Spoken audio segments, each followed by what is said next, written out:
खुलुमबाय गिबियावनो नोंथांमोनखौ बयखौबो चेनेलाव बरायना लाग्रोनाय जाबाय नोंथांमोननि थाखाय दिनै मोनसे गोनांथार भिडिअ लाबोनाय जादों आसा खालामदों नोंथांमोना बे भिडिअखौ बयबो जोबजासिम नायलांगोन होननानै आं नोंथांमोननिसिम बे भिडिअनि गेजेरजों आसामनि एमएलए इलेक्सननि बागैनो माखासे बाथ्रा बुंहरनो सानदों जेनेबा फैबाय थानाय एमएलए इलेक्सनाव बबेबा मोनसे दोला गाव हारसिङैनो बिथांमोना मेजरिटि मोननानै सरकारखौ बिथांमोना खालामनो हागोन हाया आं बेनि बागै नोंथांमोननिसिम माखासे बाथ्राखौ बुंहरनो सानदों जेनेबा जोंनि नैबे आसामावथ' दायो गासै 126 ता जोंहा एमएलए नि सिट दङ दा बे 126 ता एमएलए सिटनि बिथोराव बबेबा मोनसे दोला हारसिङैनो सरकारखौ दानो थाखाय बेसेबां बिथांमोना एमएलए सिट देरहानांगोन गासै बिथांमोना 64 सिट हारसिङैनो देरहानांगोन अब्ला बिथांमोना गाव हारसिङैनो बबेबा मोनसे दोला सरकारखौ दानो हागोन दा बेनिखायनो जेनेबा फैबाय थानाय इलेक्सनाव बबेबा मोनसे दोलोआ जेनेबा हारसिङैनो 64 ता सिटनि बारा बिथांमोना देरहानानै गाव हारसिङैनो सरकारखौ खालामनो हानाय बबेबा मोनसे दोलोनाव गोहो दंना गैया आं बेखौ नैबे भिडिअनि गेजेरजों माखासे बाथ्रा बुंहरनो सानदों आरो बेनिफ्राय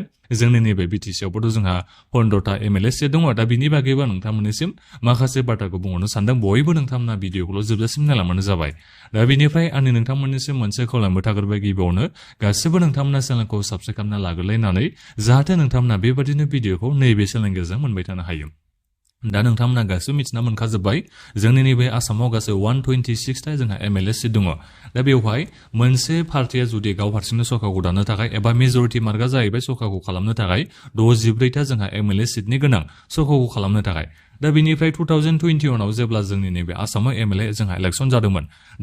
दा बै समाव बीजेपी दोला बेसेबां देरहानो हादोंमोन 60 ता बिथांमोना एमएलए देरहानो हादोंमोन बिथांमोना 64 मेजरिटि मार्कखौ बिथांमोना मोननो हायाखै साब्रै बिथांमोननो एमएलए नांबावगौमोन दा बेनिफ्राय कंग्रेस दोला बेसेबां बिथांमोना देरहानो हादोंमोन इलेक्सननि समाव दा बिथांमोना 29 एमएलए बिथांमोना देरहानो हादोंमोन थांनाय आसामनि एसेम्बलि इलेक्सनाव दा बेनिफ्राय बिथांनि माखासे माबाफ्रा एमएलएफ्रा बिथांमोना खारलाजोब्बाय पार्टिनिफ्राय ओंखारलांजोब्बाय दायो बिथांमोननियाव बुंनो थाङोबा 22 ता एमएलए बिथांमोननियाव थालांदों दा बेनिफ्राय बीजेपीनियाव बेसेबां थाहैदों 64 ता बिथांमोननियाव एमएलए जाहैदों इलेक्सन जोबखांनायनि उनाव 2021 नि इलेक्सन जोबखांनायनि उनाव बेबादि जाहैदों उनाव माने बीजेपीनियाव मेजरिटि मार्कआ थाहैदों आरो 64 ता ग्रोब बिथांमोननियाव एमएलए थाहैदों बीजेपीनियाव दा बिथांमोना गाव हारसिङैबाबो सरकारखौ खालामनो हादोंमोन अब्लाबो माने एसे उनावसो फैदों नालाय एमएलएफ्रा माखासे बाखिखिनिया दा बिनिफ्राय बिथांमोना नैबे एजिपि बिनिफ्राय जोंनि नैबे इउपिपिएल बिथांमोना एलायन्स जानानै बिथांमोना सरकारखौ खालामदोंमोन नोंथांमोना बेखौ मिथिखायो जानांगौ दा बिनिखायनो मोनसेबो दोला थांनाय 2021 नि आसामनि एसेम्बलि इलेक्सनाव मेजरिटि मार्कखौ मोननो हायाखैमोन दा बिनिखायनो बीजेपी दोला जेनेबा मेजरिटि मार्कखौ मोनगोन ना मोना दा बेखौ नोंथांमोनाबो गोबांनो सानदों जानो हागौ बीजेपी दोलोखौ नोंथांमोना सोरबा मेजरिटि मार्क मोननोबो हागौ बेबायदि नोंथांमोना सानदोंबो जानो हागौ नाथायबा नोंथांमोना गिबियावनो नैबे भटिं पार्सेन्टेजखौबो नोंथांमोना मिथिना लाबानो जाबाय दा भटिं पार्सेन्टेजखौ बीजेपी दोला थांनाय इलेक्सनाव बेसेबां मोननो हादोंमोन 33 बेसेबांबा बेबायदि पार्सेन्टेज मोननो हादोंमोन हमनानै लाबाय जेनेबा 33 बिथांमोना पार्सेन्टेज जौखोन्दो बिथांमोना भटिं पार्सेन्टेज मोननो हादोंमोन दा बिनिफ्राय कंग्रेस दोला बेसेबां भटिं पार्सेन्टेज मोननो हादोंमोन बिथांमोना 29 बेसेबांबा बेबायदि पार्सेन्टेज मोनदोंमोन बेखौ जोङो हमनानै लाबाय 29 बिथांमोना भटिं पार्सेन्टेज मोनदों होननानै दा अब्ला नोंथांमोना सानना नायदो भटिं पार्सेन्टेजआ जोंहा एसेबां डिफारेन्स गैयामोन बीजेपीआ बेसेबां सिट मोननो हादोंमोन थांनाय इलेक्सनाव 60 ता बिथांमोना एमएलए सिट देरहानो हादोंमोन कंग्रेसआ बेसेबां मोननो हादोंमन 29 ता बिथांमोना देरहानो हादोंमोन भटिं पार्सेन्टेज बेसेबां मोनखो बीजेपीआ 33 बिथांमोना पार्सेन्टेज मोननो हादों कंग्रेसआ बेसेबां भटिं पार्सेन्टेज मोननो हादों 29 बिथांमोना भटिं पार्सेन्टेज मोननो हादों दा बे पार्सेन्टेज वाइसखौ जोङो नायोबा बेहाय इसेबां माने डिफारेन्स गैया भट होनायनि पार्सेन्टेजआ दा बिनिफ्राय मात्र' सिटआल'सो जोंहा डिफारेन्स जानानै दङमोन मानो होनोबा बीजेपी दोला एसे खायदा बुद्धि बिथांमोना इलेक्सनखौ गेलेनानै माने सिटखौ बिथांमोना देरहानो हादों बेल'सो जोंहा मोनसे गिदिर बाथ्राया कंग्रेसआ भटिं पार्सेन्टेजखौ जेनेबा इसेबां डिफारेन्सआव मोनाखैबाबो बिथांमोना सिटखौ जोबोद एसे खमाव मोनदों आदाल' बिथांमोना सिटखौ मोननो हादों बीजेपीनिफ्राय होननानै बेखौ बुंनो नांगोन नाथायबा भटिं पार्सेन्टेजआथ' आदा नङा दा बिनिखायनो नैबे इलेक्सनाव नैबे भटिं पार्सेन्टेजआव जुदि नैबे कंग्रेस दोला मोजाङै गोसो होनानै बे भटिं पार्सेन्टेजखौ बिथांमोना सिटआव जुदि बिथांमोना देरहानायाव लांनो हायोबा नैबे कंग्रेस दोलाबो बांसिन एबा बुरजासिन सिट मोननो हागोन बादि आसाबो दङ बे बारनि इलेक्सनाव आरो दा बेनिफ्राय बीजेपी दोला दा बे बीजेपी दोलाबोथ' गोबां खामानि मावबाय बे नङा होमबा बाथ्राया नैबे हिमन्त बिश्व शर्मा बिथाङा होबाय अरुणोदय स्किम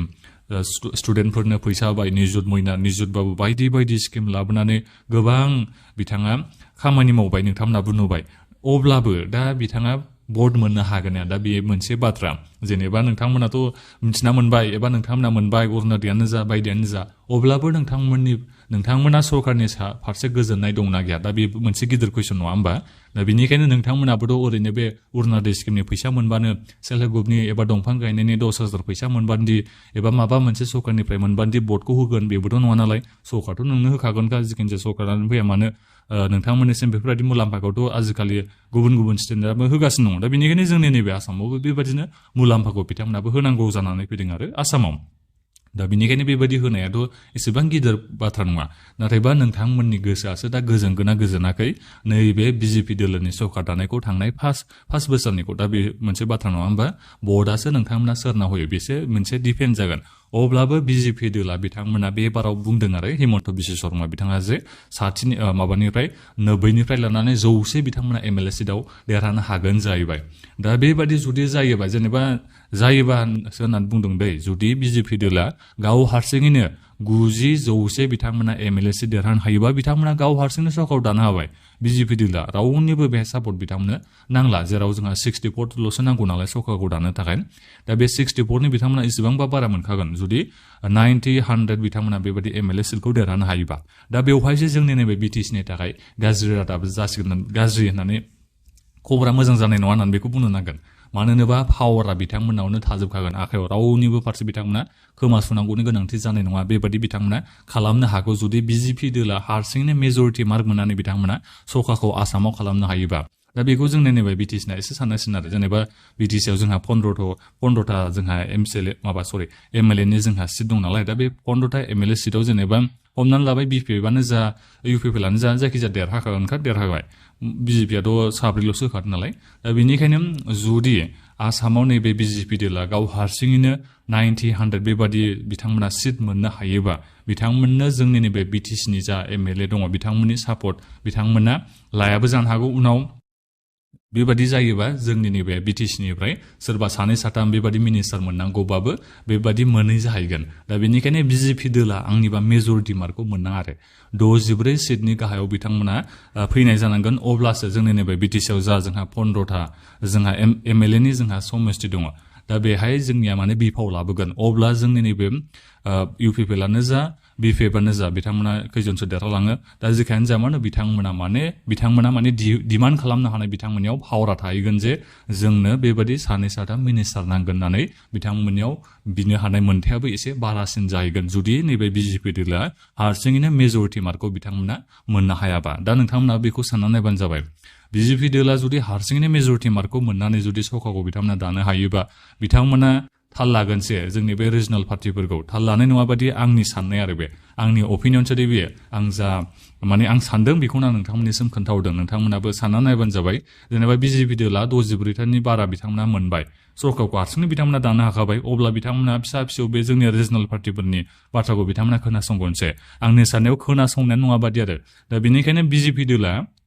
मेजरिटि मार्कखौ बिथांमोना मोननो नाङा बे बारावबो बिथांमोना मोनथारोबाबो 45-50 बेबायदि मोनबाबो जागोन आंनिबा बिनिफ्राय रिजनेल पार्टिफोर जेरै बिथांमोना एलायन्सआव दङ नालाय जेरै बिपिएफआ दङ दा बेनिफ्राय इउपिपिएलआबो उनाव मा जायो दा बेखौ रावनिखौबो बुंनो हाया नोंथांमोना मिथिखागौ बिपिएफआबो एमसिएलएनि इलेक्सननि समाव बिथांमोना रावजोंबो एलायन्स जायालासिनो बिथांमोना इलेक्सन गेलेदों बिनि उनाव मा जाखो इलेक्सननि उनाव सोरजों बिथांमोना एलायन्स जाहैगो बिजेपिजोंनो थांनानै एलायन्स जाहैबाय नङा होमबा बाथ्राया दा थिग बेबायदिनो गासैबो बिदिनो उल्था फाल्थां जायो आरो जोंनि नैबे बर'नि राजनितिखौबाथाय बारा हमनो हालायलाङा दा जेखायानो जाया माने आंनिबा बिजेपि दोला नैबे इलेक्सनाव मेजरिटि मार्कखौ मोनो नाङा जुदि मेजरिटि मार्कखौ बिथांमोना मोनोबा हले ओरैबायदि डेन्जारै बिथांमोना सरकारखौ सालायगोन आं बेखौ एसे गिनानै दं आरो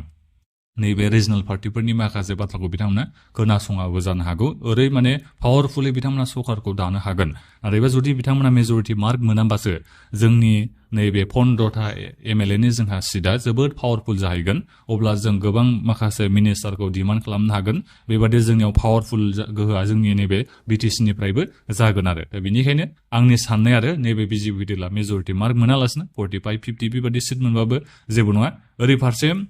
कंग्रेसआ जुदि बेबादिनो मोनोबा बिथांमोनाबो जुदि कंग्रेसआ जेनेबा हमना लाबाय 30-40 बेबादि मोनोबा बिनि उनाव एलायन्सफ्रा जुदि उल्थां फाल्थां जायोबा दा बेहाय बिजेपि दोला गिनांगौ जाहैगोन दा बेनिखायनो पावारा बेलेन्स जानांगौ आं बेखौ सानो आरो BJP जुदि मेजरिटी मार्क मोनाबानो पावारा बेलेन्स जागोन नाथायबा जुदि BJP हारसिङैनो जुदि बिथांमोना सरकारखौ दानो हायोबाथ' हले बिथांमोननि नैबे पावारा बेलेन्स जानाय नङा बिथांमोना गावबागावनि गोहोखौ बिथांमोना माने हारसिङैनो बिथांमोना पावारफुलै गोहोखौ बिथांमोना बाहायगोन आरो दा बे आरो साननो गोनां बाथ्राया दा बेखौनो आं नोंथांमोननिसिम बे भिडिअनि गेजेरजों बुंहरनाय जाबाय ओरैनो बे आंनि अपिनियनखौसो आं बे भिडिअनि गेजेरजों नोंथांमोननिसिम खोन्थाहरनाय जाबाय आरो जुदि BJP दोला हारसिङैनो बिथांमोना पावारफुलै सरकारखौ मेजरिटी सिट मोननानै जुदि दानो हायोबा जोंनि नैबे रिजनल पार्टिनि बिथांमोना जेबो खोथा खोनासंनाय नङा बादि आं सानदों दा नोंथांमोना मा सानदों बेखौ भिडिअखौ मुक्सआव नोंथांमोना कमेन्ट खालामबानो जाबाय आंनि साननाया बेनो BJP दोला बिथांमोना मेजरिटी मार्क मोनथों बिथांमोना 40 मोनो ना 50 मोनो नाथायबा मेजरिटी मार्कखौल' बिथांमोना मोनो ना नङाबा जोंनि नैबे BTCनि जा 15टा जोंहा MLA होनफ्लांबाय थादों आं मानोबा दहायबो होनबोफ्लांबायसो नामाथाय MLA जोंहा 15टा MLA दङ दा बिथांमोना जाहाथे पावारा थाहैयो बिथांमोननि गोआ दा बेनिखायनो आं माने BJP दोलोखौ मेजरिटी मार्कखौ मोनजानो बादों आरो दा नोंथांमोना गावबागावनि रायखौ भिडिअखौ मुक्सआव होबानो जाबाय गासैबाबो नोंथांमोना मोन्थाय दङ दा गावबागावनि रायखौ भिडिअखौ मुक्सआव नोंथांमोना गासैबो खोन्थाहरबानो जाबाय आंनि बुंनायफ्राबो थाबथा थुबथा जालायलांबाय पलिटिक्सनि बागै बांद्राय मोजां बाथ्राबो माने बेबायदि भिडिअ बानायबाय थानायबो जाया नालाय पलिटिक्सनि बागै बेबायदिनो बिजिरनानै दा बेनिखायनो बुंनाया थाबथा थुबथा जालायलांदों आंना दा जेखायनो जाबाय आं नोंथांमोननिसिम आंनि अपिनियन आं जा सानदों बेखौ नोंथांमोननिसिम बे भिडिअनि गेजेरजों खोन्थाहरनाय जाबाय दा बेखिनियानोमोन गोजोन्थों